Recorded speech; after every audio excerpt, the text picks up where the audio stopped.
I always use this analogy of fishing.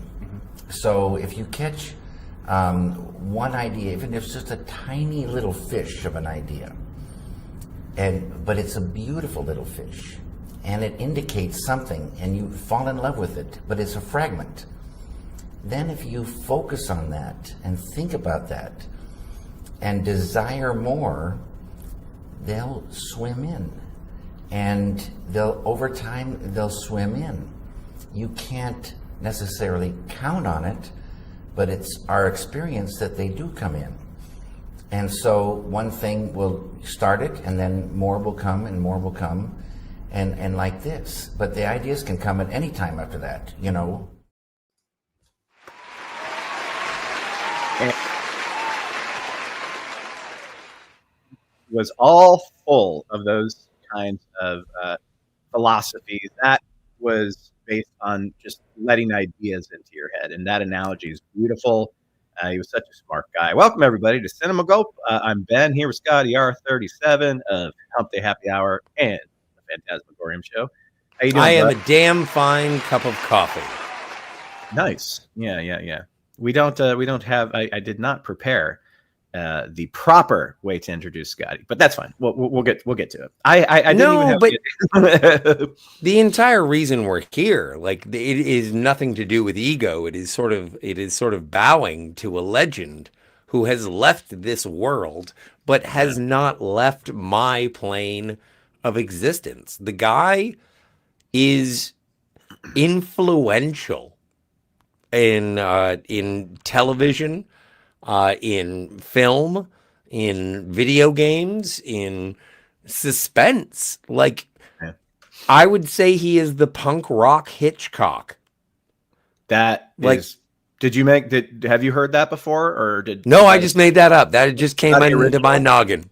That's a Scotty original, and that is a perfect way to describe him. Yeah, he does, because he approaches everything, because you can never really, there's no way to categorize his genre. I don't think it's just a Lynch genre. Like, it's almost like that's what so many movies that I see that I feel I'll watch and I'll be like, that was like it was very David Lynch, like he's almost like a category in and of himself. Yeah. Like, even, what is it? What is that one with Jennifer Connelly and it's the butt-to-butt dildo? Oh, you're talking about a Requiem for a Dream. Darren. Yeah, that's kind of the Lynchian, but it's like, it's vulgar Lynch. Like, that's vulgar Blue Velvet. Well, you could really take Aronofsky's first big film, Pie, as a very Lynch movie. I mean, absolutely. Yeah, absolutely. That movie's pretty hardcore, influenced by things like Eraserhead. Man. And it's all over the place. And in so many people's films.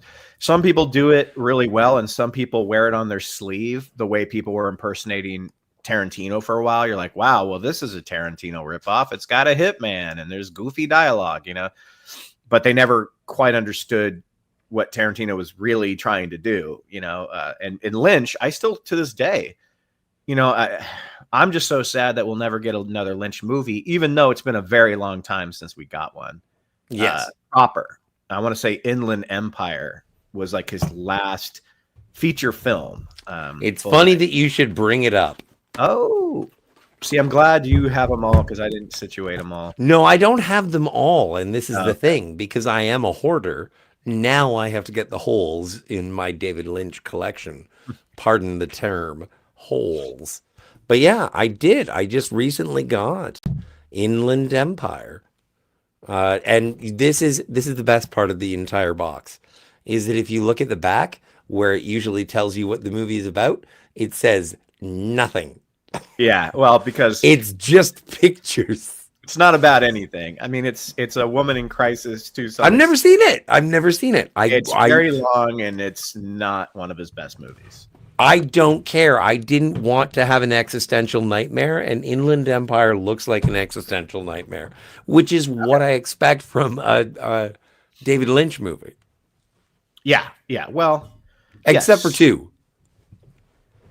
Well, I mean, technically, I guess Inland Empire was the third of, I guess, what he was calling like his LA trilogy, which started with Lost Highway and then continued on with Mulholland Drive. And then, I mean, I guess like Lost Highway and Mulholland Drive have very little in common, except for maybe that reincarnated theme or that subtext of like, how can you be in the same place? How can you be in two different places at the same time type of mentality? Lost Highway explores that, where Mulholland Drive didn't get to finish what it was trying to say because it was supposed to be a pilot turned into a movie. But I think it did a brilliant job, dude. It's one of my all-time favorite movies. Okay. I love it. Yeah. Keep going. But you can tell, like, because it didn't get to be made into a pilot, there's lots of character threads from, minor characters, but very interesting ones, like the cowboy, Justin Theroux, like, who, like, they were setting up what they might do. But they weren't the main draw. So, but it's so hilarious that Billy Ray Cyrus shows up. Like in Mulholland Drive. There are so many random, like, Robert Forrester is there for one scene, and he is in, like, he's top billed. Dude, Richard Pryor is in Lost Highway in a wheelchair. Oh, shit. It's been so long, pardon the swear, in the first 10 minutes. But no, I haven't seen Lost Highway in a long time. And this is my sort of ridiculousness, is that as soon as I found out that David Lynch passed away, I was like, okay, so I have to buy all of his shit on physical media. But I was like, okay, well, what do I have? Well, I've got Inland Empire. I just got it. You got it all? Like, I got Mulholland Drive. I had the Straight Story. I bought that like fucking a year and a half ago, and I hadn't watched it until the day David Lynch died. And I am actually really happy. This is incredible. When people say that David Lynch never made a normal movie, watch this. This is lovely. Dude, it's like a Disney movie. It's like it is a Disney movie. It's PG. It's not like a Disney movie. I didn't mean like. I know it's a Disney movie, but it's like it's incredible. And man, Richard Farnsworth, we'll get into it. We'll get into him. Incredible. And oh my God, one of the best monologues, one of the most underrated monologues of all time.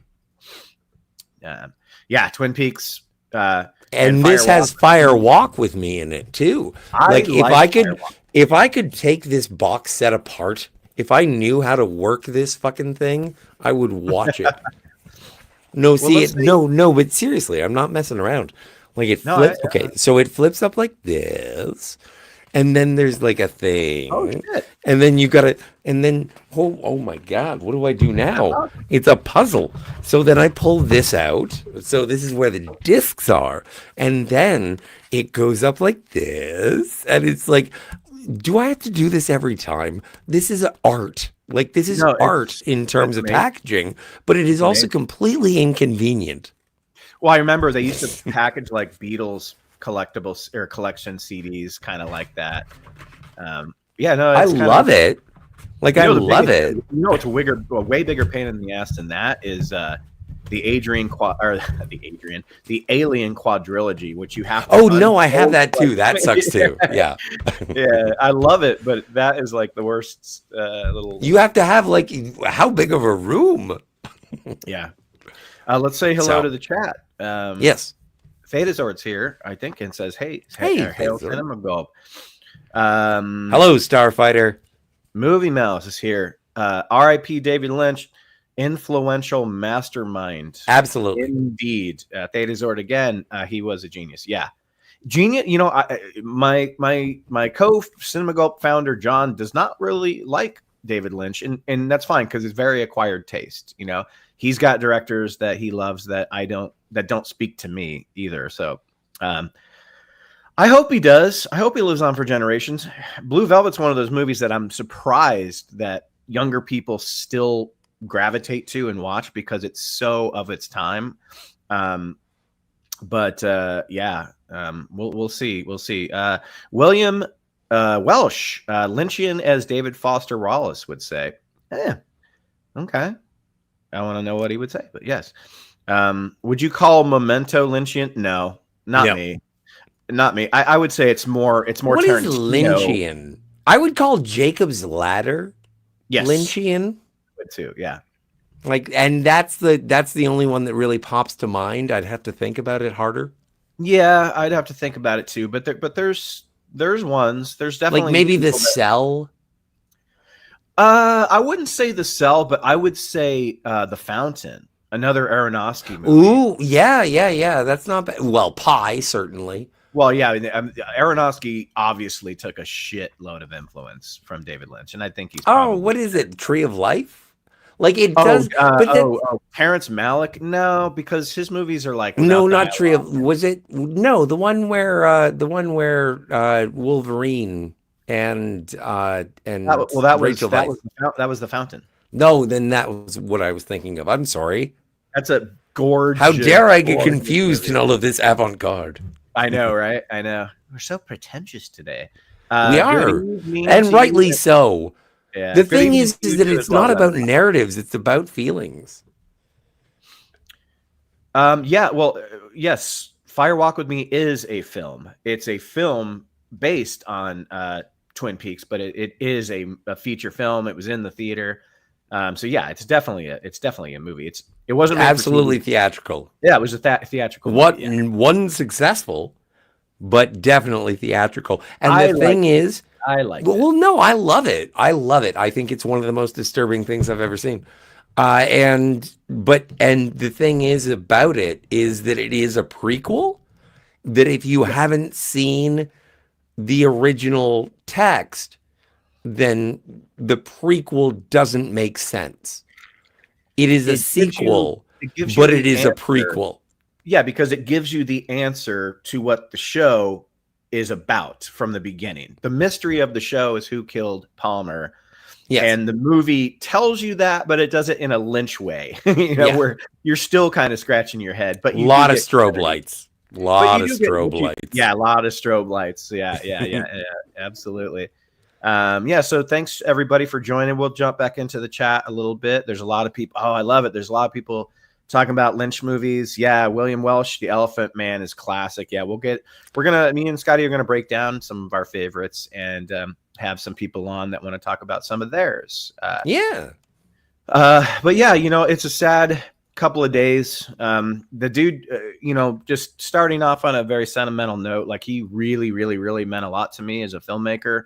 I mean, very much. My first 7-minute feature film that I did in film school was very Lynchian, and it was by design because he was in my head a lot back in my early mid-20s, and nothing was like copied or anything, but I had to remove a song in order for it to place in the competition. But I did have a Roy Orbison song in there because, it adds to the weirdness of the atmosphere. But, when I was 12 years old, and I'll get through this quick, Scotty, and then you could tell me about yours. But when I was 12, I was staying over at a friend's house, and his parents were having like a get together. So we were kind of, kind of hiding out in the room, playing with toy muscles and GI Joes and all that shit, or whatever we were doing at 12, who knows. But when everybody started to fall asleep, I went out on the couch to lay down and sleep. And I woke up in the middle of the night, and there was a movie just starting with credits rolling. And that movie was Wild at Heart. And at my age, not a great movie to like watch at that young age.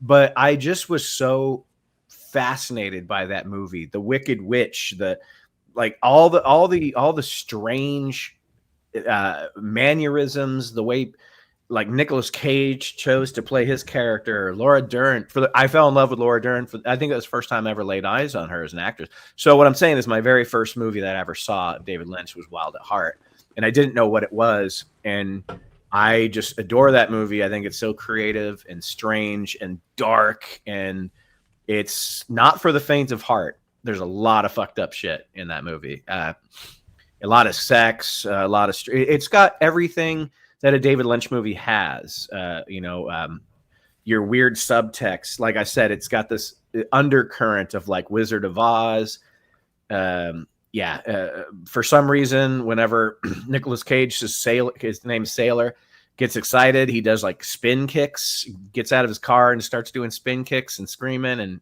punching the air. It's fucking great.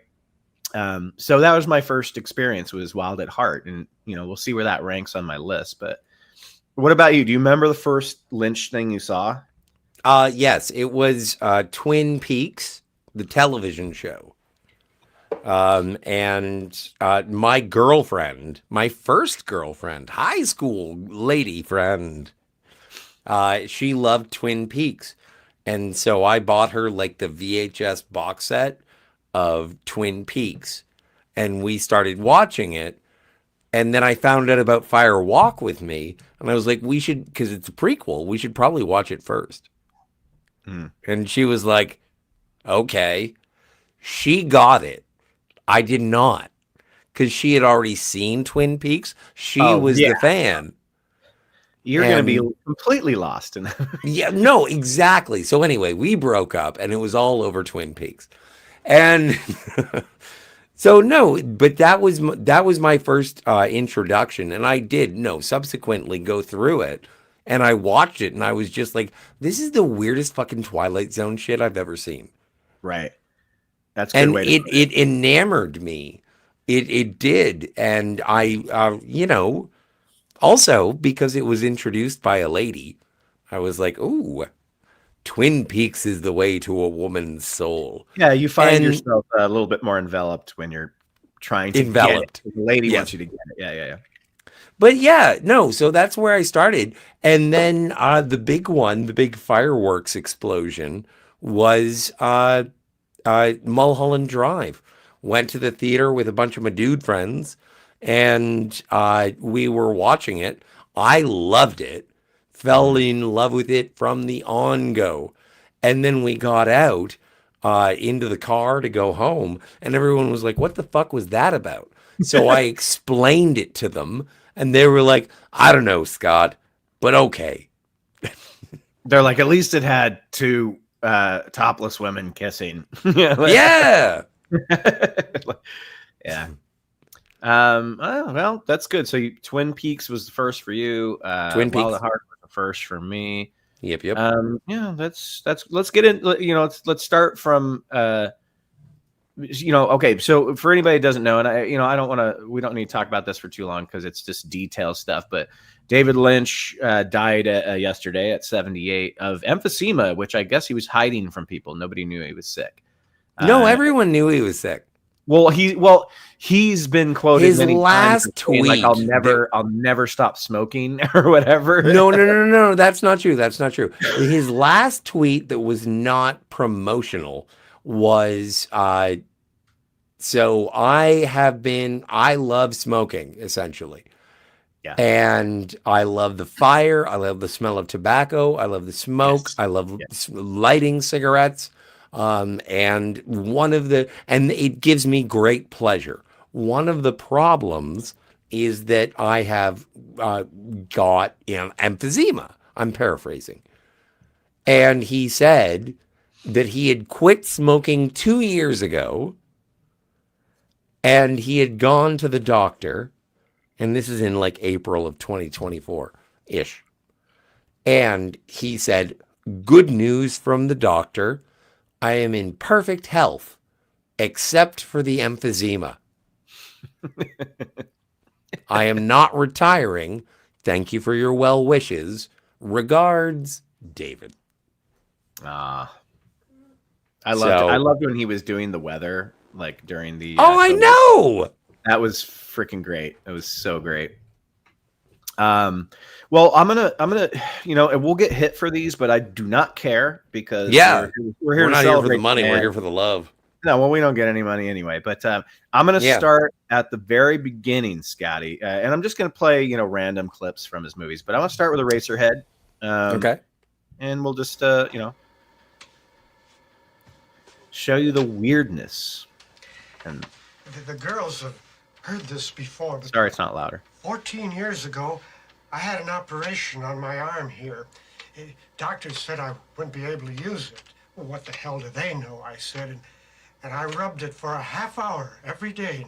and then I got so I could move it a little, and I got so I could turn a faucet, and pretty soon I had my arm back again. Now I can't feel a damn thing in it. Like, okay, I don't know a lot of people that like Eraserhead, but I like watching it. I like showing it to people is what I like doing. It's one of those movies where you show to somebody and you see what they think and then you talk about it. But look at the framing, the lighting. Like, you know, I wanted to do a first of the best with John on this, but he's not, like I say, he's not the biggest Lynch fan, so we never really got around to it. But first of the best is like examining a filmmaker's first film and seeing what techniques they took that became like staples of their aesthetic. And I mean, dude, is there a better example than like Eraserhead from David Lynch? I mean, it's really all there. You know what kind of filmmaker you're going to get. This guy was never going to do Return of the Jedi. You know, it just was never going to happen. Yeah, but if you see, I know that like everyone is sort of highlighting the stylistic approach of David Lynch, but also well, it's also the dialogue. I was just mentioning the aesthetic, but yeah, go ahead. Well, the dialogue. If there is one thing to be said about the direction of David Lynch is that he knows how to get naturalistic dialogue out of his actors, even in the most ridiculous of situations, and that is represented in Dune. Like he does know how to get people to sound like they know what they're saying. Yeah, well, you know, there's a great, because he uses the absurdity of Dune and lays into it instead of these recent ones. And I like what William Welsh said: the Lynch Dune dialogue was much better than the two new ones. I agree, because he leaned into the absurdity.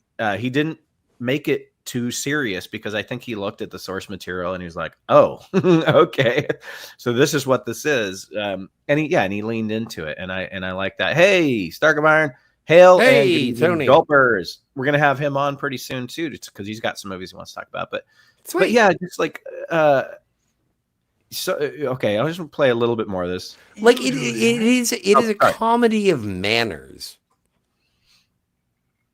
Like a lot of this is a comedy of manners, but it's so absurd and abstract. When the first time I saw Eraserhead, I was like, what a lovely British movie. Well, you know, it's funny that you say that, because even though I don't think he's ever said this, and it may not be true at all, but I always looked at Polanski's Repulsion and thought, did Lynch get anything from that movie? Because have you seen Repulsion? No. Okay, well, Repulsion is a French psychological horror film. We reviewed it on the channel for a Halloween thing years ago. I think it's brilliant in its like execution. It's black and white. It's just a woman in an apartment for the entire runtime, losing her mind because she may or may not have been RAP, the rest, by her father, possibly. But the movie is just, it's so filled with just like. So I should watch this with my mom. Well, no, I mean, you don't see that. It's just in her head, like. Oh. But no, I've always thought. Well, that's interesting. We'll get there. We'll get to that sort of internalized regret when we get to the straight story. Sure. Okay. Well, all right. So let me see. Is there anything left on this one that we play? That's. See, this is characters too. Well, like, look at that. Look at that. I think of this. What is Freaks? Like that. I think of Eraserhead on the same level as Freaks. You mean Alex Winter's Freaks? Like One of Us. Oh no, that's that's Freaked. Sorry.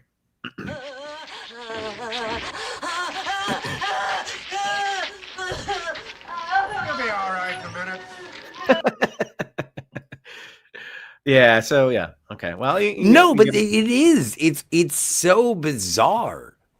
Like it's not forever. Like you say that everybody knows who David Lynch is. I said to my mom. I never said that. I never said that. Well, somebody did. Somebody somewhere said that. Okay. And I was like, but wait a second. I told my mom with a heavy case, motherfucker! I told my mom with a heavy heart. I was like, David Lynch died, and she was like, "Who?" Yeah, I know a lot of people that have never seen any of his films. They may know the name, but that's pretty much it. Yeah, well, all right. Let's see. What? Oh, I know. What's after Elephant Man? I've never seen the Elephant Man. Well, yeah, I guess Elephant Man was the next one, or was it? Yeah, it was Elephant Man. Don't question me, boy. Sorry about the audio. No, it's okay. The worse the audio, the less we'll get copyright stricken. Good point.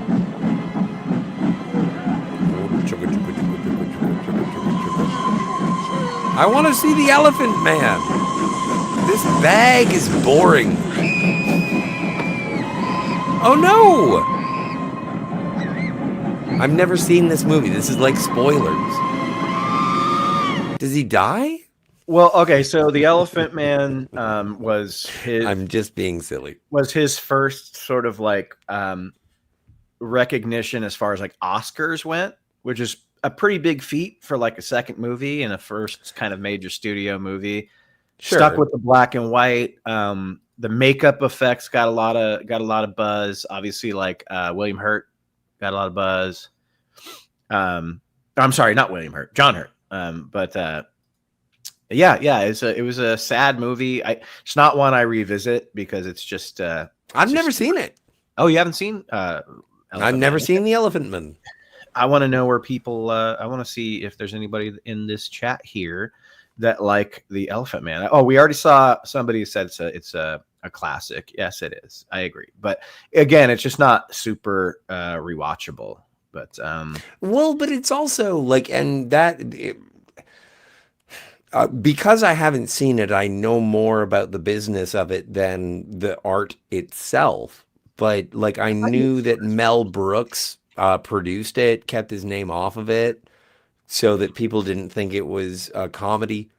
And it did get Oscar Did it get Oscar consideration? I thought so. Yeah, it was regarded. Makeup, like I said, John Hurt. Yep. Yeah, there he is. There he is. There he is. Look at him. Right there. Look at that. There's your prom date, ladies and gentlemen. Yeah.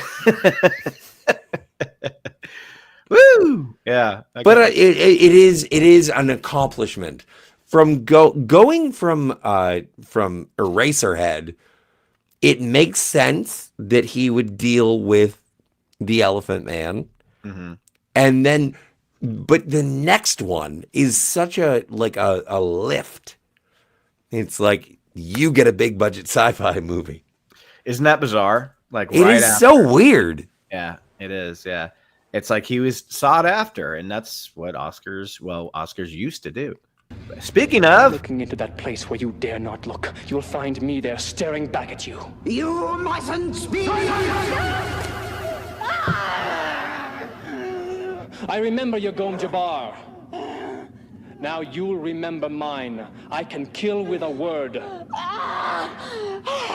And his words. I love her performance. Get out of my mind! Carry death eternal to those who stand against the righteous. The righteous! There's our boy. There is a Harkonnen among you. Don't stand so close to me. I fucking swear to God, I was just about to say that. Give the Harkonnen a Don't blade. stand so close. Let him stand forth. If Fade wishes, he can meet you with my blade in his Oh my God, the Ferrer fur. This is I'll a be watching Harkonnen animal. Hey, it's Jean-Luc. Yeah, look at his horseshoe mullet. Blade. Hey, shut up. I love horseshoe mullets. I will kill you. Does he say that I hope your blade breaks or whatever that they said in the new one? I'm so sorry. Honestly, do you like the original? I'm Do you like sorry, the original Dune better than the new ones? I was just about to say, I'm sorry. I like this Dune better than the new ones. Sue me. I like the new ones. I like the new ones. This is movie, fun. I got to see this last year in the theater with a buddy, and it was unbelievably entertaining. Where I'm so bored with the two new ones. I get that they're beautifully shot and epic, but I just was bored. This, like I said, this one leans into the absurdity, and I appreciate that. I like this. Like this Dune is like Batman 66. Yeah. And I appreciate the new one as being like the Christopher Nolan. Obviously, Batman. Austin Butler and Timothée Chalamet are having a way more cinematic fight than this, you know. But I love, I love it. Prolong the inevitable. I'll kill you. I will kill you. So I guess this is the portion of the conversation where we say, if you ever have an action scene, don't hire David Lynch. Yeah, I would. Yeah, well, you know, the bank robbery scene in Wild at Heart is pretty exciting. I'd have to see it again. I haven't seen it in a long time. Yeah, but I wouldn't call it. It's not like action. It's just like pulpy violence with guns. But that scene's really tense. But also, like I'm sort of poo-pooing Dune. But come on, Kale on top of the sandworm. The sleeper has awoken, or whatever he says. I don't know about kale. Is it a kale? All right, kale. No, but I've seen a bunch of interviews where Kyle MacLachlan, when he was filming Dune, Dino De Laurentiis couldn't pronounce Kyle, so he called Kyle MacLachlan Kale because of Italian accents or whatever. Ah, okay. Now David Lynch thought it was hilarious. And so David Lynch called Kyle MacLachlan Kale from then on. And you can see it in the behind the scenes of the third season of Twin Peaks. It's like, Kale, where are you, Kale? When we get to Twin Peaks, I want to talk about, because I can't believe, and now because of what's happened, in wake of what's happened, I'm going to watch the Twin Peaks dude, we gotta do a review on that. I want to. I haven't seen it yet. I haven't seen it yet. That I haven't seen it yet, and I've heard it's good. I've heard it's good too. Yeah, I think that's our last Lynch thing that was ever made, and you know, fully made and directed by him. Yep, 2017, I think. I've got a quick invite out to Stark of Iron because I know he wants to chime in on Dune. Okay. So, well, as soon as he gets here, I'm gonna go have a smoke. Okay. Well, okay. But what was that? Okay, I'll keep checking. Let me check here with the chat again. Willem. Yeah. Okay, so people are talking. Yeah. Wild at Heart. I haven't seen Wild at Heart in so long. Blue Velvet is my favorite Lynch movie. I'd say in large part because of Dennis Hopper's performance, but also stylistic. Music's great. Well, you know, when we get into that movie, to me, that's the most fascinating one to talk about because of which one? Blue Velvet. Just because of what he was what he was doing with it and what he was saying about modern times in 1986. But we'll get there when we get there. But I've heard analysis of it, but I've never seen it. You've never seen Blue Velvet? What are you doing on this stream? I don't know. I'm kidding. No, I'm kidding. You're obviously no. I've been a poser before. No, you're a huge. I know. Everyone questions my knowledge. I'm at your house right now. Here, take my phone. Well, you know what? While we're talking about it, Scotty, let's just go ahead and do it. What kind of beer do you like? Heineken? Fuck that shit. Pabst Blue Ribbon! Yeah, Scotty, I was hoping you'd hold that up. Nobody does it better. So Blue Velvet was his next movie in 1986. It's a fucking masterpiece. Laura Dern, as a young, I want to say she was maybe 18, but playing a 16. Well, she was playing a 16-year-old. I can't remember if she was 16 or 18 when she. No, there's a great interview with Laura Dern, and look it up because I'm not going to say it as well as she does. Okay, but there's a take. She's like, I've been Tidbit. My nickname is Tidbit. That's what he called me, and the first time that I knew that is I did a take, and said to me, "Tidbit, you'll have them running for the fire exits." He ended up having such a great working relationship with Laura Dern. Like With I have yet- everyone. but I mean, Like- I'm surprised she hasn't posted anything out. I mean, I know she's on social media, but I'm surprised there hasn't been some kind, because so many people that have worked with I him. know. Yeah. I know Naomi Watts did. And she had a lovely sort of eulogy. Oh, that's good. That's good. Mhm. So Stark of Iron is here. So we're gonna. Hey, what's up, Tony? T-Bone. Good evening. How's everybody today? Oh, we're good, man. We're just celebrating the Why are life you in and jail? the filmography of Lynch. Are you on the raft? Hmm? Are you I on am the indeed- raft? I am indeed in the raft. Oh, the YouTube raft, as it were. But How I'm did not you get worried there? about And that right I'm now. still free as a bird. I'm not worried about talking about that too much because No, not at all. Not at all. David Lynch, What is your favorite David Lynch movie right now? Go. The Lost Highway. Wow. That was the second one he wanted to talk about, so I definitely wanted to Yeah, have him on for that because Dune and Lost Highway, man, those are the ones that stick out to me, man. And Great. all of David Lynch's work is great.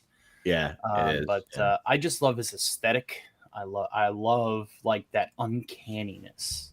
That he What is it puts about in. his Dune movie that The Harkonnens? Everything about the Harkonnens, the Baron. This, my favorite scene in that's like, put the pick in there, Pete, and turn it around, real neat. I love you, my Baron. You know how much I love. it's so like incestual, right? It's It's insane. Yeah, It's yeah. insane. like I you said, know, like the reason I like the 84 one the best is because he leaned into the absurdity. Just Yeah. like well, Man. it's got to remember this is like in the year 10,000. And Yeah. a lot of the grim, dark aesthetic from that film inspired some of the earliest art pieces for 40K. And I'm a big Warhammer 40K nerd. So whenever I think of Dune, I think of that uncanniness. The blocky light shields during the sparring match was revolutionary at the time. I love the way it looked. I love the way. Yeah. And it makes sense because it's particles of light, Yeah. particles of light. So because me and you both are a fan of that one. I said, I got to see it in the theater last year, which was freaking amazing. But Mhm. and it sounds like you've read the books, or have you? I've read the first one. I've not read any of the others. But Well, what do you think of the newer ones? the newer ones are they're bland and muddy, and I get that it's on a desert planet, and I get that it's supposed to be like desolate and dismal, but you can still have proper color saturation. That's one of the reasons why I liked the Lynch film, was because it was still colorful despite how dismal and dank and miserable everything is supposed to be. Absolutely, it was very expressive with colors. I felt Dune Part 1 was so dark. The photography was so dark I couldn't tell what was going on. Dune 2, they didn't do that, but again, it's so sepia toned, like you said, it's desolate. For me, I appreciate Denis Villeneuve a lot as a filmmaker, though he hasn't made anything yet that I'm like, holy shit, that's the best thing I've ever seen. I just feel like the characters are so boring, and Lynch made them fun somehow. Lynch made them fun. And by particles of light, I mean obviously light doesn't have particles in it. It's not mass, but being able to find a way to create a waveform of light to emulate mass. That's the kind of absurdity we're talking about. And the guy that played the Baron was the guy that played Brutus from Popeye. Yes, he was Brutus. Yep. You want to talk about another uncanny film? yeah, right. He was perfect for those kind of things because I don't think he knew how to like play anything straight. It was always going to be kind of a wild and out of this world, which is what that movie needed to me. So the flying fat suit, though, just Oh, like, it's hit in the air, just like, whoa! no. Just spinning around. Yeah, it's so great. Spinning. Yeah. And I you know can't defeat me. I can fly. I know people's biggest gripe with Dune with 84 was that it glossed over so much in the book. I almost feel that's a good thing because when you do break it into those two halves, it's like, Well, the book is extensive, but there are parts like, as somebody who reads like 40K novels, which is like focused on just like there's page after page after page of just set piecing this battlefield before you even get to your characters. I know what it's like to like, okay, exposition, lore dump, facts. Oh, so this person did that. Facts. Expletive explanations of this and that. Oh, what do you mean she did that? And so like I'm kind of glad too that went over a lot of like redundancies that the book liked to pad out and stretch out. Yeah. Yeah. And it seems like he had movies back in the day weren't that long unless it was like some epic movie or something like that. So I appreciate the pace and the flow that it went at. I know that when it, the second half of it flies by so fast that like Sean Young's character, what's her name? The Zendaya character, Sean, or I don't know, Shauna or Sheen. I don't know. She's barely in it, barely has a character, but it's like, it's fine because when you get to the climax, to me, like I understand what's going on. And, as a kid watching Dune 84, I had no fucking clue what was going on, but that was just because my young brain, I guess. But which, of course, like I said, man, that and of course, Lost Highway. How do you make a murder mystery creepy? That's David Lynch's. That's David what Lynch. He does. That's how do you what make a murder mystery creepy? I mean, he can make Twin Peaks. Let's look at Twin Peaks. We don't even need to go yeah, he can. Well, and we're right when you jumped in, we were talking about Blue Velvet, and Blue Velvet is this very simple story, and it's this take on the suburbs of the mid 1980s, and like. Everybody in suburbs lives, and even to this day, they live in their own little bubble, and what are you looking for? What are you looking at? Do you want anything to like obstruct like your vision of where you live? And, and when Kyle MacLachlan's character finds this severed ear on the ground, this whole mystery starts, and it's all from a severed ear that he finds in the dirt, and then from there, if this was, let's say, directed by like, I don't know, trying to think of just some like bland director, like, I don't know, freaking Brett Ratner. Let's say Brett. Yeah, I was gonna say Brett Ratner. just some like bullshit artist. Then it would just be this really straight paint by numbers story. But because it's a Lynch movie, you can have a murder mystery start with a college kid coming home to the suburbs and finding a severed ear on the ground, and whatever directions that takes you into, you never would have expected. Where I don't know if you've seen Blue Velvet, Tony, but it's so been wild. a while. It's a wild film. I've never seen it, Tony. It just starts so simple, and then it's funny you haven't seen it, Scotty. Yet you always quote Pabst Blue Ribbon. Well, no, I've seen. But like also Frank Booth is an iconic villain. Yeah, and I can't even really show that many clips of Blue Velvet because swear words are fine, but he's so like perverted and strange. Like, don't fucking look at me. Don't you look at me. Beware the YouTube juggernaut. It can and will come for us all. Mommy wants to Mommy. Well, and also Dean Stockwell, like it's one of those movies that has such an eclectic cast, and I want to see them do what they do in that movie. Well, but again, it's one of like it when it comes to David Lynch movies. The reason I haven't seen them is because I'm kind of afraid of them. You really need to watch Blue Velvet because Tony will understand. I'm gonna bring up one Dean Stockwell clip because you'll see from this one clip where everything that Lynch did I know we said that Eraserhead really established his aesthetic and the way he works with his actors, but Blue Velvet is what created so many of the staples that you see, like men wearing makeup for no reason and people singing in these really strange environments. There's so much of that. But you guys talk amongst yourselves while I find this clip. I'm going to bring it up. Androgyny. But it is like everything about it is everything about David Lynch's style is taking something from the description, like describe it and then make it what it like. In Eraserhead, there is a woman with chubby cheeks. Yes. And it's not cute.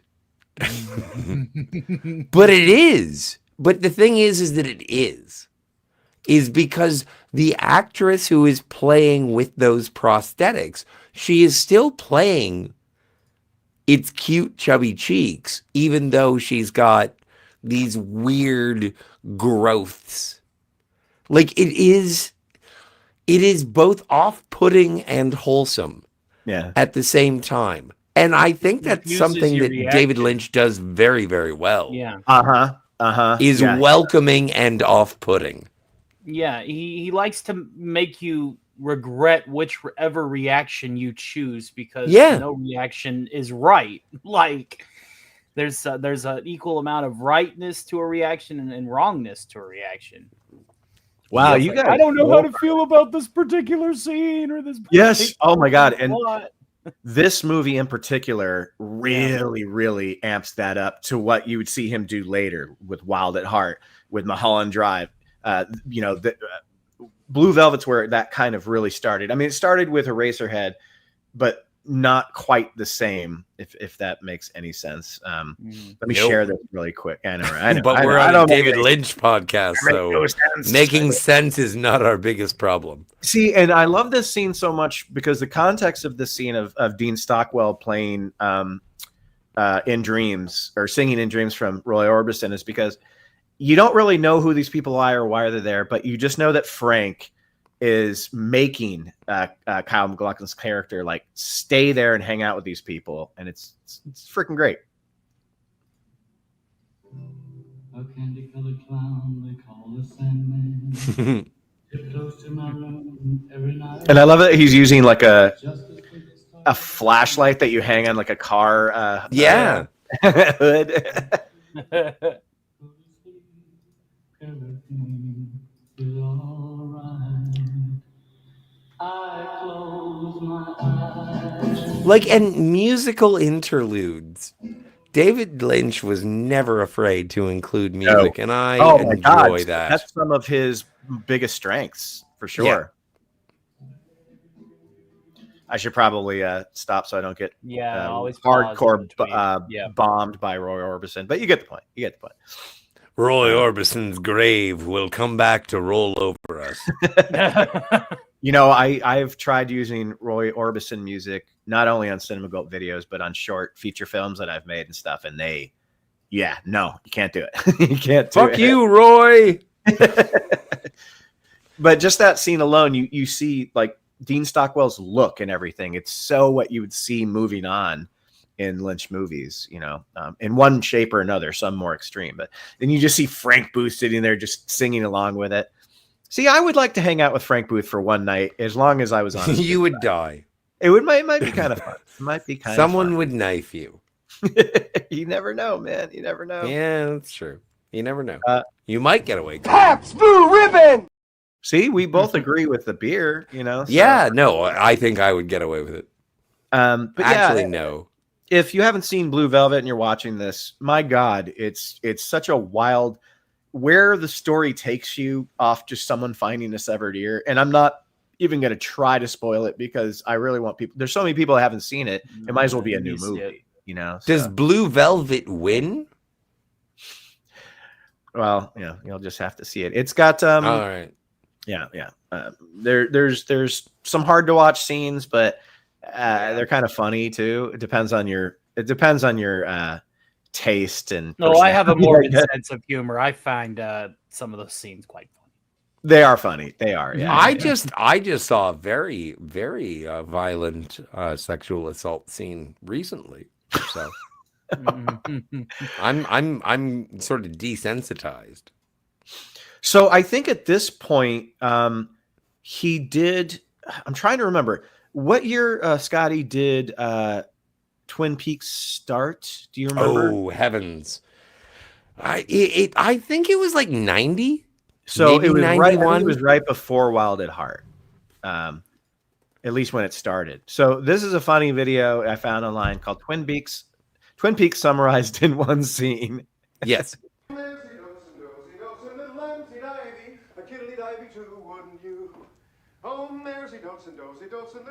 Sorry about the volume.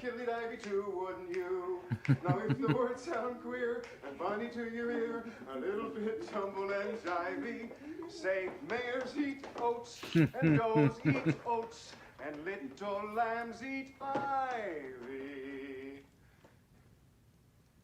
I'm back. That is absolutely correct. It just makes no fucking sense at all. Mares eat oats and dozy doats and little lamb eat ivy. If you can't beat them, dance to them. Yeah. Might as well dance about architecture. I love it. No, that is accurate. You're a huge Twin Peaks guy, so yes. Why don't you talk about this one? Like, what was it about that show for you? Was it the mystery? Was it the quirkiness? The characters? Well, okay, so again, it was like 1990-ish. Yeah, I think you're right. Yeah, I'm gonna look it up. And we had things like Falcon Crest and Knots Landing and Dallas, and there were primetime soap operas. And David Lynch apparently was given the keys to the kingdom, and he decided to make a procedural mystery into the death of Laura Palmer. You're correct. 1990. Yeah, so you were right on the money. Sweet. And it all got weirder and stranger. But the thing is that everyone tried to play it as being completely normal and status quo. And it was the juxtaposition of that made the first season great. I believe they find out who killed Laura Palmer in the second season. I'm not a second season aficionado. But the thing is that it fell out of favor. I think that there was network situations that were like, we're not giving you any more money for this. Everyone doesn't know what you're doing. And it's like, yeah, but I'm going to keep doing it. Don't you understand? Sorry, that is the worst David Lynch impression I could possibly do. And so they canceled it after 2 seasons.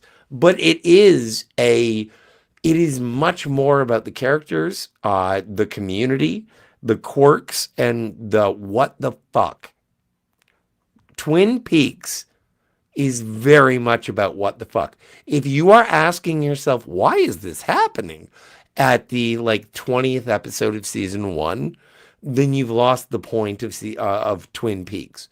The entire reason it's happening is to make you wonder why.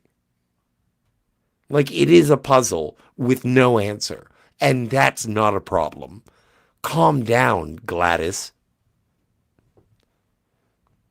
This is just weird for the sake of being weird, with evoking emotion through a narrative that kind of resolves. It does by the movie's end, which backtracks. But I love what you said about it makes you wonder. It doesn't really matter what's going on. It makes you wonder why it's going on. And I think after Twin Peaks, he really exploded his brain with that kind of stuff. Lost Highway is a huge one like that. Mulholland Drive, his stuff got weirder and weirder, and it was more about the execution the characters, the situations like you said, like why is this happening? Like, it makes you wonder why. Yeah. So I agree with you. Totally. Like, remember the little guy dancing backwards? Yeah, he was, dude. That was, what's his name? Wasn't that R2D2 or whatever? No, it wasn't. Oh, it wasn't R2D2. Okay. But he was just as iconic as R2D2. He was in, but it's same guy who was in Mulholland Drive, who we'll get to. Yeah. Speaking that weird language, which kind of connects. Yeah, it kind of connects everything because he's a weird language. Dean's character is Ben, if I recall. Oh, okay. I can't even remember that. Oh, is that the guy? Okay, thank you, Lemon. Lemon Pie says, don't ever follow Frank Booth's dating tips, folks. I don't know. It depends on what you're into. No, every date I go on, I ask the lady to not fucking look at me. And making her eat a part of her clothing while you're... No, I don't do that. No, that's too far. No, I don't do that. Yeah.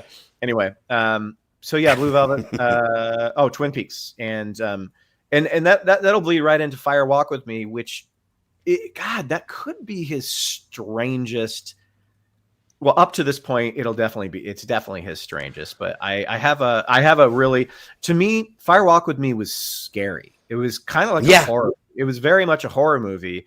Well, because when when you figure out that this guy creeping into Laura Palmer's room and doing this stuff is her father, with, like you said, lots of strobe lights, it makes it even more like just terrifying. And this is one of those scenes I just remember vividly freaking me out. But it's okay. Here we go. Oh yeah, this. Oh my God, no! Why are you playing this? No.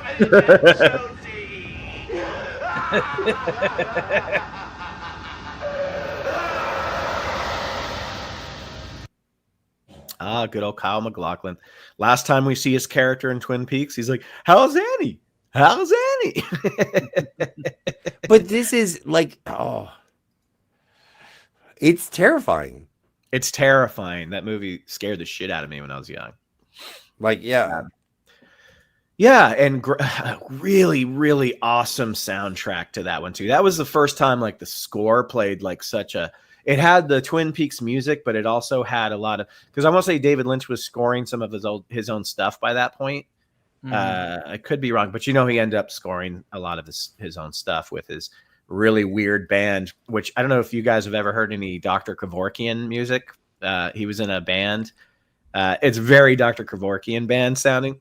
Did Dr. Kevorkian play bass? No, he played some kind of flute thingy, and it was like a really theremin. Something.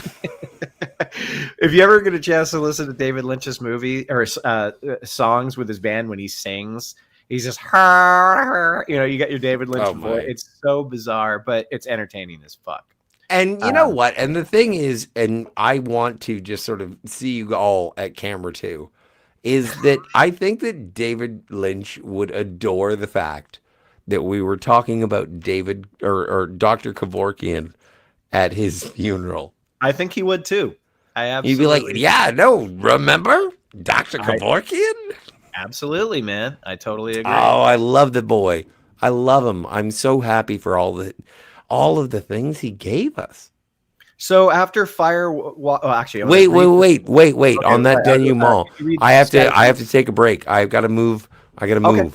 Oh, you doing that now? Okay, cool. All right, I'm doing it now. I'll be back in a flash.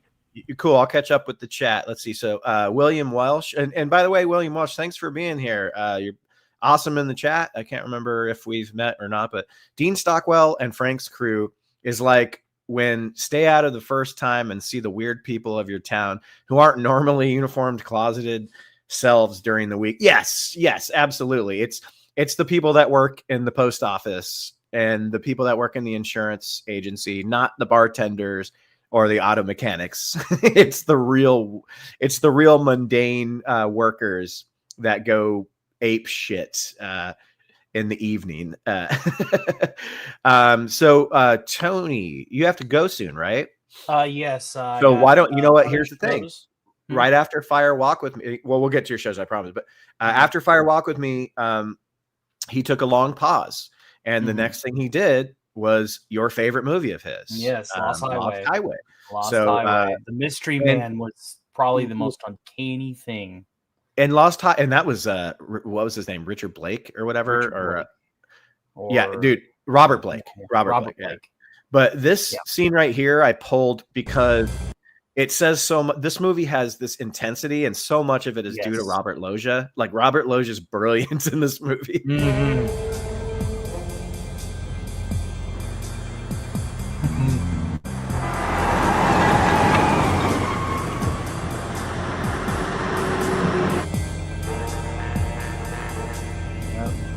Shit, that cocksucker doing what I think he's doing.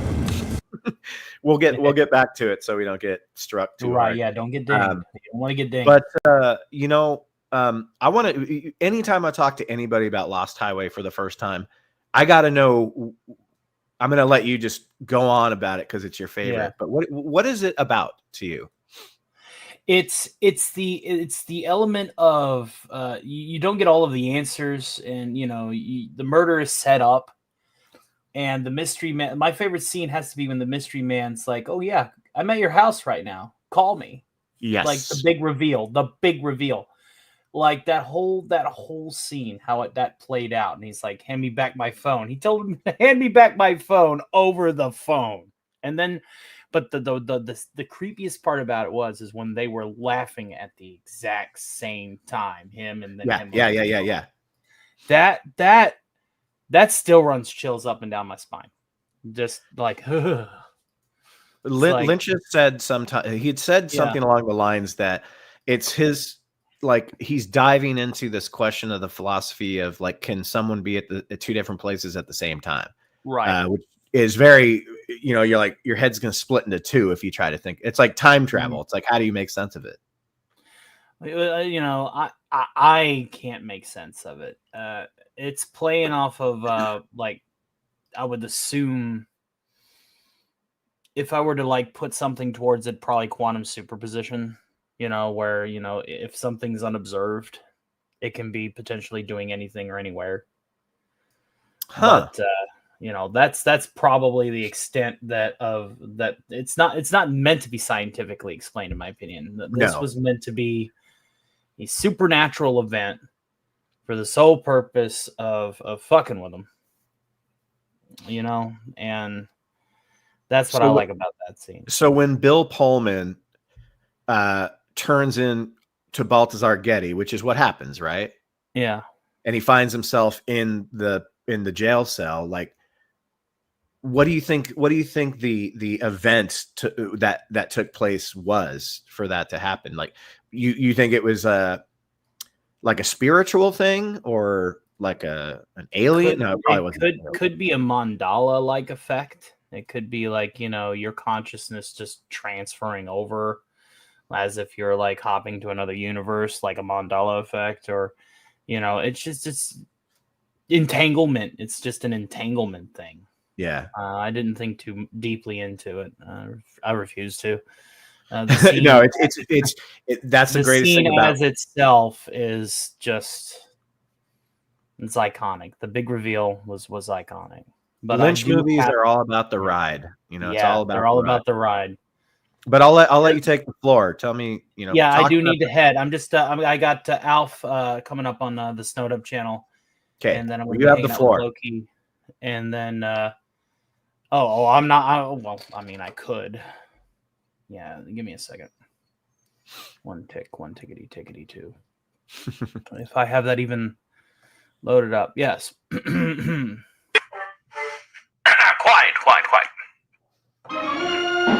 Tonight, a triple lineup of shows back to back with a bit of an intermission in between. Joining Snowdub at 9:30 Eastern Standard Time will be Alf, the alien life form icon of the 80s, as he will join other motley Muppets and talk about God knows what, possibly something political. Later on that evening, we will be going to Stone Loki's Mornings of Mischief, when we will be just shooting the shit, having a drink, and talking about whatever crosses the conversation. And then, a pre-recorded premiere release of Stock Saturday Matinee episode 56 will play at the scheduled time where we would normally go live, as we are currently broadcasting from behind the concrete iron bars of YouTube's wrath. We are still going to make sure that we provide top-notch quality product, entertainment, and of course, production value. Stay tuned for the triple threat shows that will be happening tonight after this. Please subscribe to the Stock of Iron channel. You can use your subscription, membership, and any other support you could have. We hope to entertain you very, very soon. Thank you.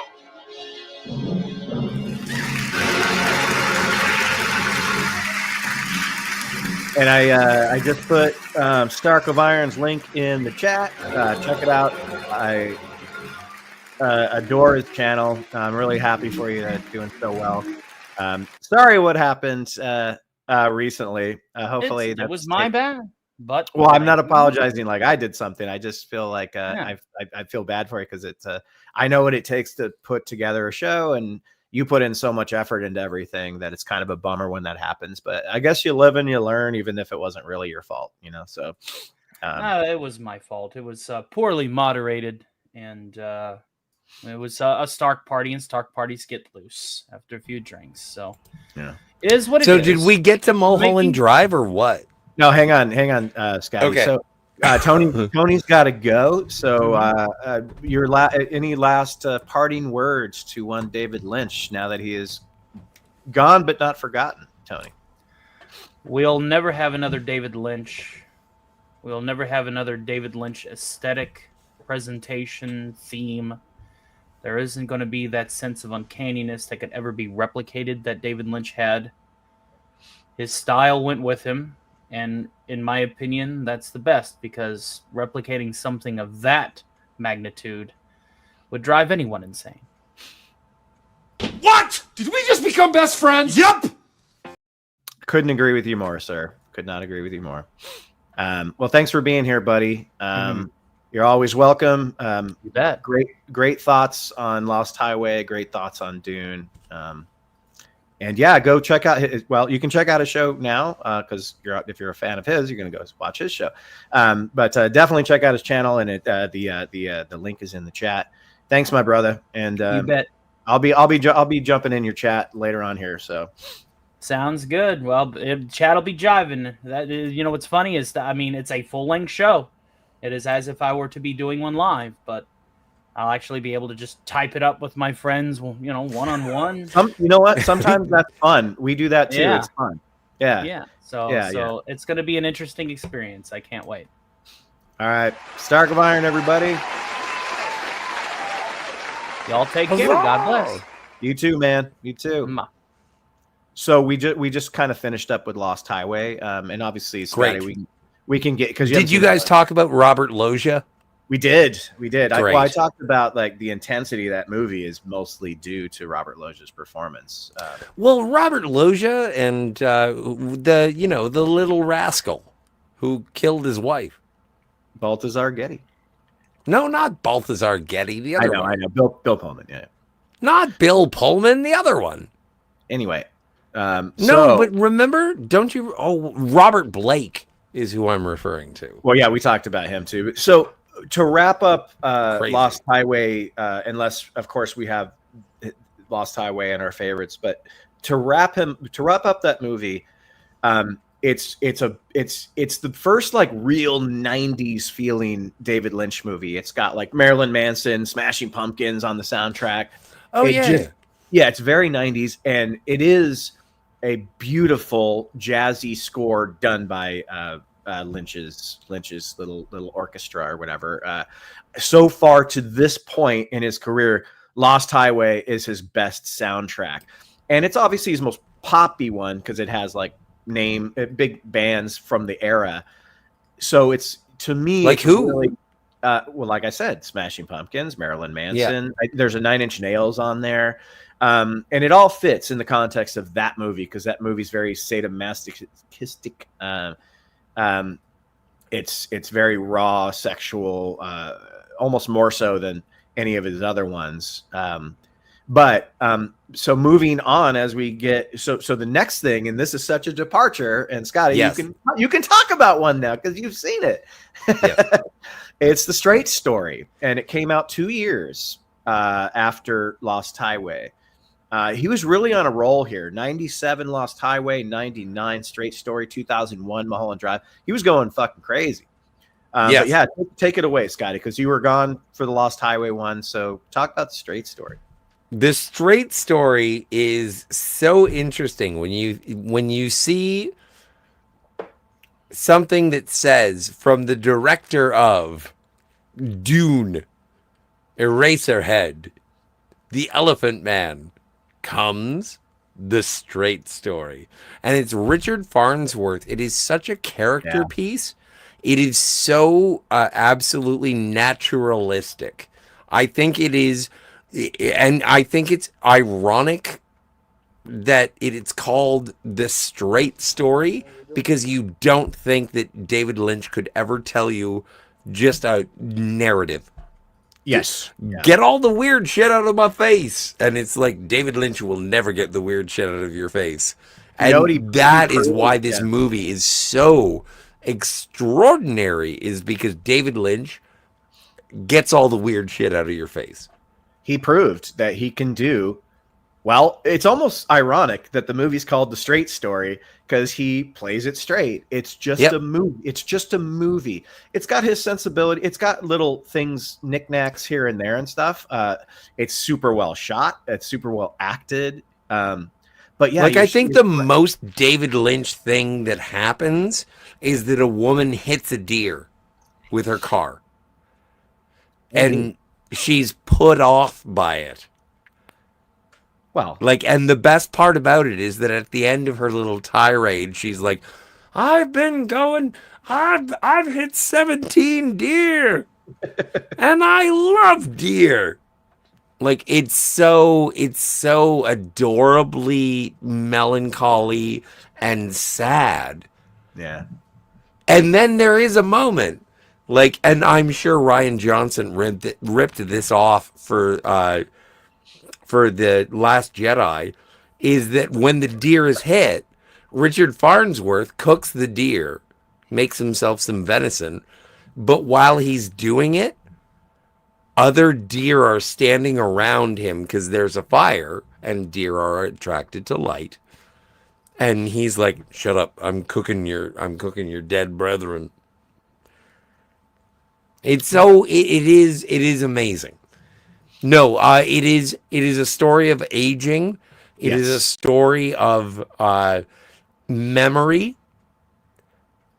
But oddly enough, aging and memory without regret. It is not a regretful movie. No. And I'm going to play one. So Richard Farnsworth, like, to me, like, the first time I saw him as an actor as an older man was probably Misery. And he stole much of that movie as, like, I'm the town sheriff, but he didn't talk that way. But everything that you're talking about, like, you obviously get that movie, and I could tell you've definitely seen it multiple times. Just once.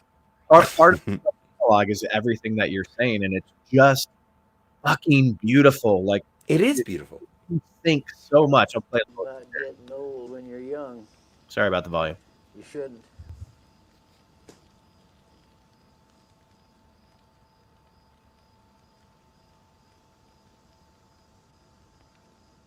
Must be something good about getting old. Well, I can't imagine anything good about being blind and lame at the same time, but still at my age, I've seen about all that life has to dish out. I know to separate the wheat from the chaff and let the small stuff fall away. It's cool, man. So, what's the worst part about being old, Alvin? Well, the worst part of being old is remembering when you was young. Wow. Just So much in that, like his face looking down in the dirt, like those decisions as an actor, like, and David Lynch just holding on it and like letting it breathe. It just feels so different. No one's being goofy and strange, you know. It's just I love that. I think that's what makes David Lynch movies sort of unsettling, is that everyone is natural. Yeah. No one is overacting. They're not like going for it. Well, like I think. Yeah, sorry, go ahead. Well, I just think that they relax into being people, and you believe it. Yes. I don't know. There's a relaxation in performance throughout David Lynch movies. No, absolutely. And they are unsettling. Some are over the top, but it's not because they're cinematic or theatrical. It's because those are fucked up people. Yeah. And Sissy Spacek is great in this movie as well. Yes. Can't move on without saying that, because she's brilliant. No, I know. And if they were to remake this movie today, not saying that they should, but like Sissy Spacek in The Straight Story is basically a prototype Kristen Wiig. Okay. Like it would be played comedically if it weren't for Sissy Spacek. And also, like when you find out her backstory, like I was trying to figure out what is up with Sissy Spacek in this movie. What's up with what's her name? Holly? Joy? What? Name of the daughter. Rose. Yeah. And I was like, so what's the deal with Rose? What is the deal with Rose? And the deal with Rose is that she's just different. Yeah. Like she has a stutter. She's autistic or something. Whatever it was. Yeah. Yeah. But she wasn't to be underestimated. Yeah, well, Theta Zord, I hope we well, it sounds like we kind of made you want to see it, and you should. If you like good movies, it's a really, really, really good movie. And again, Scotty, that one was I think that was probably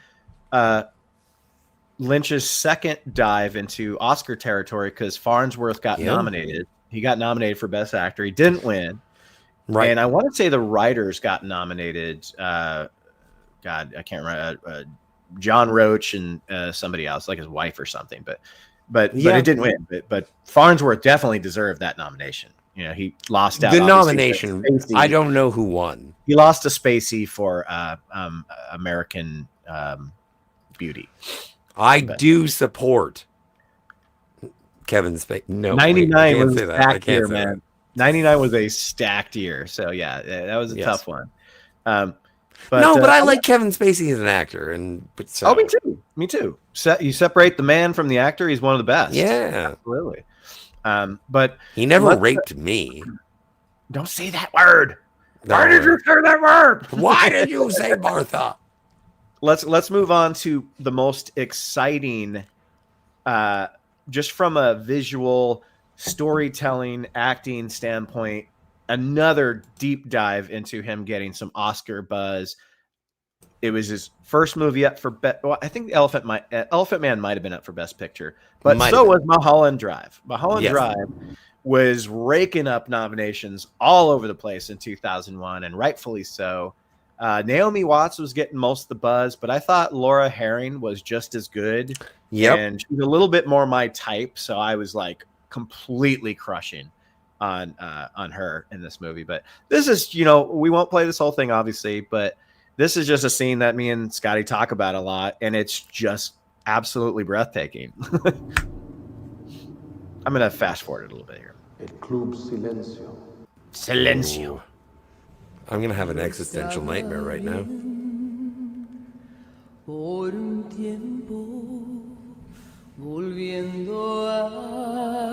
How do I turn this up? There it is. Luego anoche te vi, tu mano me tocó. Please consider. I'm stopping every once in a while. No, don't stop, man. No, I this don't is like want a hand to. job, yo. You can't That's what I was gonna stop. say. Yeah. No, I don't want to, but oh my god, her voice. I know we got business, so support the Patreon. Everyone, No, like it's and not subscribe. about that. I just don't want it to get blocked. Is all I'm saying. No, that's true. That's true. Oh man, skip forward. There it is. This is where you realize what song she's singing. She's singing a Oh my Roy God. Orbison song. But the thing is, and then get them crying. Get them crying. Por tu amor, Oh my God. llorando, por tu Por tu amor, luego Oh my God. My heart.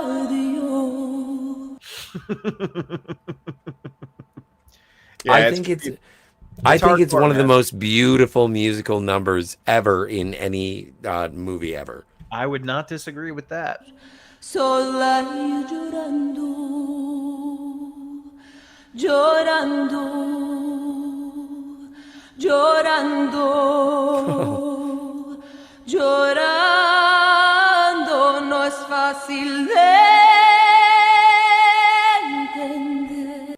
I love how she has a tear tattoo. That means she killed someone in prison. By the way. Yep. Que al verte otra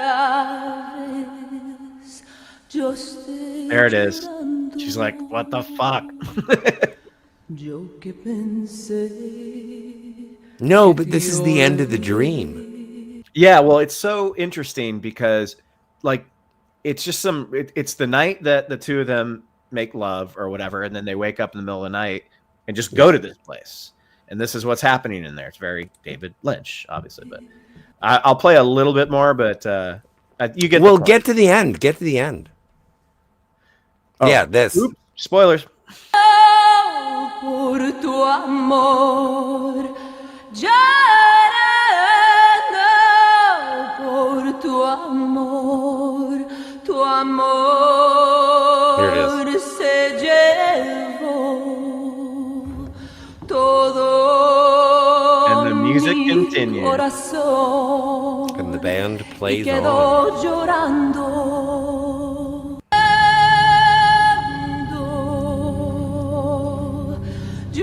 Like I would this is in my top 10 movies. Ever? Ever. It's probably my top 25, 30. Yeah. This is one again, like I was talking to Jill today about The Last Starfighter. And The Last Starfighter is a movie that I don't watch very often because I don't want to wear it out. And Mulholland Drive is a movie that I don't watch very often because I don't want to go crazy. Lemon Pie, we're talking, that scene is from Mulholland Drive. That's the movie that we're talking about. Yeah, it's a great movie. You should check it out. It'll fuck your mind. Yeah. And again, this is the movie that challenges Lost Highway for that soundtrack and that score. This one is, a lot of it is David Lynch doing his own music, but it doesn't have the pop band stuff because that's not what they were going for in this movie. The 90s, that's what it was about. You know, like even in this one in 2001, being produced and shot in like early 2000 as a TV pilot, and then ultimately being turned down and turned into a movie. It's much more grand and serious, you know, and like, well, he didn't intend for it to become an Oscar contender, but it became a huge Oscar contender with Best Picture, Best Director, Best Actor, Best Supporting Actor. It was like lighting it up. It didn't take home a lot, but holy shit, it was a big contender that year. And it's and much like Twin Peaks, it was supposed to be a TV show. It was supposed to, well, Twin Peaks, yeah, no, that's exactly. This was the start of another TV show that he wanted to do. And they were like, okay, no. And he was like, fine, we'll make a movie. He's like, fine, fuck you. I'll make a movie that that gets nominated for It best. doesn't have to make sense. Bring me coffee. Oh God, I love Mulholland Drive. But and then he took a huge break until I want to say it was 2006 or 7 when he did Inland Empire, a movie I've only seen in parts, which I think is never fine. seen the whole thing. I think it's fine to see it in parts because it doesn't make any sense. How long is it? It's 3 hours long. Holy shit. Yeah. I bought it for $12. That's 3 hours of entertainment. $4 an hour. This is really like Laura Dern going for it in this one, though, like more than she's ever done. This scene right here should be called Inland Empire summarized in one scene. Oh, this is an Inland Empire? I will watch the entire movie for this shit. Everybody's doing a brand new dance now. Oh, I am definitely not playing that song. Oh, yeah, no, that's going to be totally stricken. But I'm anyway, going to see this movie. Yeah, I mean, if you're a Lynch fan, you need to see it. But I own the disc, yo. Yeah. No, you showed it already, but it's not one of his better movies, But... Well, whatever. Oh, dude, they deserve. Just be prepared. If you do a David Lynch binge, your head's gonna explode. Like, I don't even think I could do that. I gotta watch them one movie at a time. Yeah. if you do a David Lynch movie binge, your penis will turn into a clitoris. Yeah, but Inland Empire, there's not much to say about it. It's just really Is it just off the wall abstract bullshit? Very much. Kind of like. Much. Well, is it kind of like Eraserhead? No, it's more like a combination of Blue Velvet and Mulholland Drive, but it's really way more wide. Take all the really strange Mulholland Drive scenes, like the old couple coming into the house underneath the floor, underneath the door. And just they have nothing but like smiles on their faces for no reason. Inland Empire is just all creepy. Of that with no real like downtime to develop story. It doesn't even try, So you just feel uncomfortable for 3 hours. Yeah, absolutely. And I will smoke a joint and see what happens. Yeah, and a lot then of people I will call like you. You are my safety animal. Yeah, a lot of people were like, it's kind of unwatchable. But again, if you're a Lynch fan, you need to at least see it once. I own the shit. And he says it, he says that capped off his LA trilogy, again, starting with Lost Highway, and then Mulholland Drive, and then this one. Hey, Represent This is here. RT. Hey. I adore Twin Peaks. Not the newer series. Oh, I still need to watch that. I need to get it too. I'd say Dune is my favorite. The new one takes too many liberties with source material. Thinking about it, I must do a video. Oh, dude, I would love to see you do like a 10-parter on Dune 84. Or even a 5-parter. By the way, Represent This has this really awesome 4 or 5 part. I think we're moving on to 5 of he does his Predator 2. No, this one he's doing the Truman Show, and it's nice, it's really well done. Because I love the Truman Show. Truman Show is good. Me too. It's because everyone is filming me. Can you read that one from Lemon? Lemon in the chat says, I'm wanting to watch to find out the messed up context of the performance of Locomotion. Yeah, no, dude, I have Inland Empire. I didn't know it was 3 hours long. I showed it earlier, and on the back of the box, it doesn't tell you what it's about.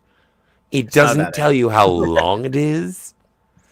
So, yeah, no, I'm looking forward to whatever David Lynch is going to frighten me with. But that's what David Lynch usually does, is existential nightmares interspersed with punctuations of chuckles. Yes, pretty much. Yeah, that's what he does. I'm terrified. Oh, that's cool. Oh, no. Yay. That's what David Lynch did. It was the last thing he did that was a theatrical movie that got a limited release in LA and New York. I did not see it in the theater. 2006. That's right. I was in college when it came out, and that's pretty much the last thing he did. Scotty, do you want to jump on to, excuse me, our top 5 Lynch movies? God, after doing this with you, have you seen 5 David Lynch movies? You know what? No. Well, give me your top movies. Well, okay, so my top five David Lynch movies are Mulholland Drive. Fair enough. I love that movie so much. When I saw it, I fell in love with it. It's an existential nightmare, but it's also so aspirational. There is something about it that speaks to me incredibly. And as I mentioned before, I don't want to wear out a movie, and so I watch it sparingly. But when I want something, like when I want that feeling, it is, would you like 20 cc's of Mulholland Drive? And my answer is usually, yeah. Straight to the existential dread with hope, please. Yeah. Straight to the veins, yeah. Mine, right to the veins. But I mean, but I love that's my number 1, and my number 2 is Dune.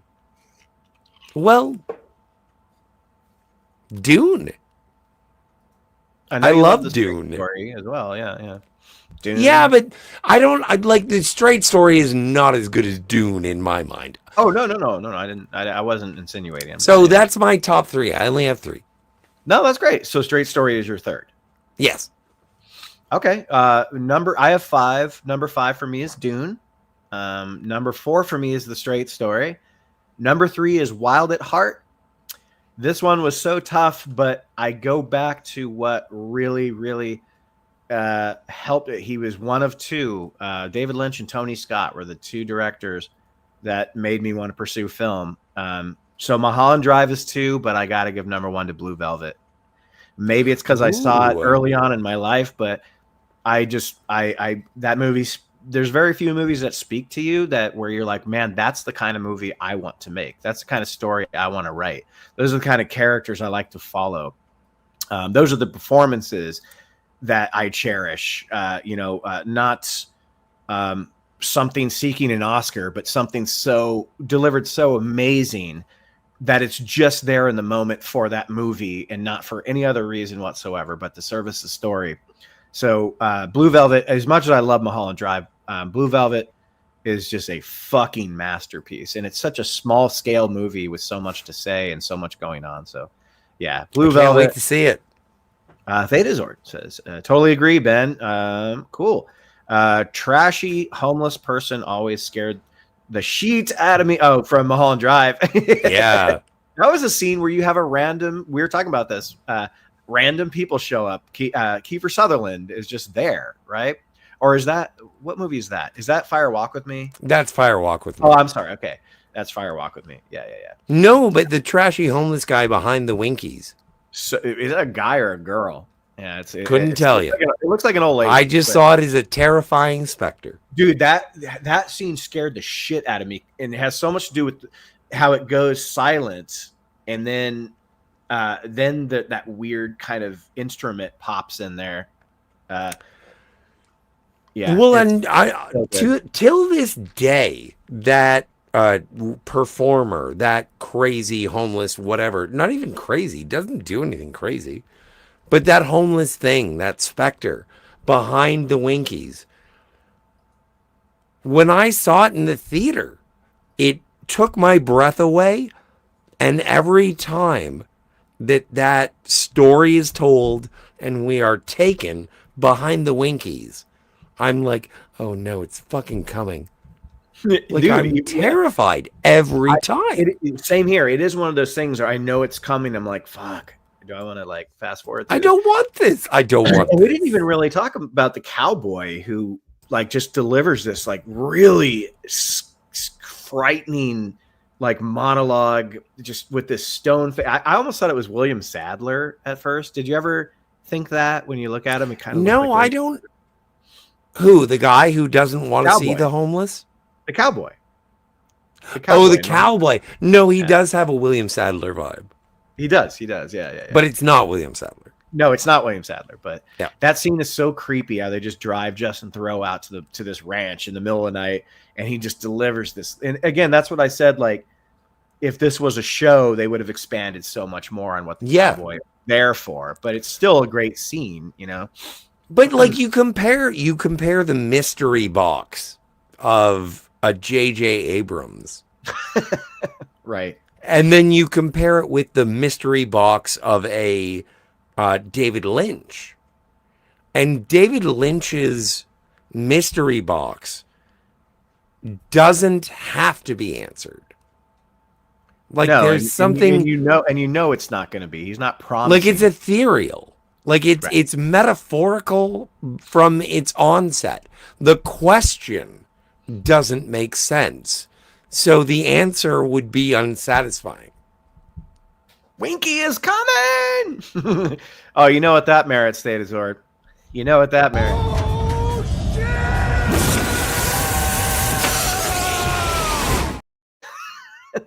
Sorry. So Inland Empire is nonsensical in a narrative fashion. I can't wait to watch it. You should. You definitely need to watch it. Yeah. And from there, when it comes to David Lynch, the rest of his sort of artistry is he released an album. He directed music videos. He was a true artist. Yeah, in every sense. He was a hardcore transcendental meditation person. Yep. He taught it. He was a musician. He was a poet. He was a filmmaker. I know he had some drawings that he put out at one point. Like, he could do fucking everything. He was brilliant. Absolutely brilliant. And we'll always have his films. You know, I don't know if he was ever going to make another feature film anyway, because this world wouldn't know what to do with it. You know? Yeah. But it's great that we have classics and some of my favorite and your favorite movies of all time. Yeah. The Rabbit Family. Yeah, the Rabbit Family. That's right. Yeah. Inland Empire. Inland Empire. Yeah. I'm a furry. There's lots of rabbit people. If you're a furry, you'll like this movie, Scotty, for sure. Yeah. Totally. I want to say hello to Maddie Campbell. Hey, everyone. The Grandmother is one of my favorite Lynch short. Oh, you know, I think I've seen one short film of his, but I haven't seen. I think he did short films after Inland Empire, but I never saw them. So, yeah. Cheers. Thanks, folks. Hey, you too. Everybody Thanks. in the chat. Oh my God, Scotty, are you good? I think we've. I think we're done. I think we're over. We've been loving David Lynch. I cannot get his cock out of my mouth faster. You took the words right out of my mouth, Scotty. One day I'd love to hear Ben and Scotty deep dive into Blue Velvet. Yeah, maybe we will one day. Maybe that's the date. We will do it, Lemon. And everybody, thanks for being here. Maddie Campbell, sorry. We're just taking off as you got here, but appreciate you being here. And I'm not going to promote anything. My channel's here. Check it out if you want. Yeah, no, subscribe to here. And if I may just say one thing. Absolutely. The best thing that you could possibly do in memoriam to a past artist, filmmaker, is to go and explore past art and filmmakers. Yes. Don't look at the new blockbusters. You know, check out some of the new artisanals, but always learn from, you know, just because it's old, it doesn't mean it's bad. It's just old means that you haven't seen it yet. Old means if you really let yourself in and get enveloped, old movies mean you'll see where everything else came from. Yes. So you like Oreos. Oreos are in black and white. So is cookies and cream. Come on, some of the best stuff. Is it black and white? Come on. Anyway, right, let's get out of here. I'm done. David Lynch, love you. Thanks, chat. We drink. Thank you. Damn fine cup of coffee, Dave. Thanks.